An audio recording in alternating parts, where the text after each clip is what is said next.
Match-fixing allegations have once again rocked Sri Lankan cricket. A member of parliament has alleged that the first test of the series against Pakistan that was held in the month of July this year was fixed. The Sri Lankan Cricket Board has asked the ICC's Anti-Corruption Unit to investigate these claims. The controversy erupted when opposition lawmaker Nalin Mandara said on the floor of the House earlier this month, and I quote, "In the last Pakistan series, our team scored 400-odd runs and still lost in the last innings. From the person who rules the pitch, everyone has been given money. The board has become a gambling den." He offered no evidence to support his allegations in the speech, which mostly referred to Sri Lankan cricket's alleged mismanagement of players.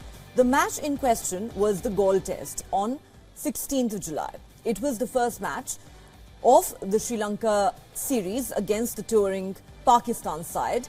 The visitors chased down a formidable fourth innings target of 342 runs after Pakistan opener Abdullah Shafiq slammed an unbeaten ton. But Sri Lanka came back strongly and won the second test at the same venue by 246 runs to level the series 1-all.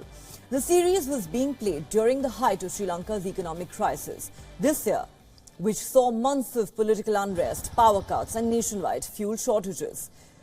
Sri Lanka cricket has been at the centre of several allegations even in the past, leading to the International Cricket Council taking action against many of its cricketers. 1996 World Cup hero Sana Jayasuriya was banned for 2 years in 2019 after he refused to cooperate in a probe concerning corruption in Sri Lankan cricket.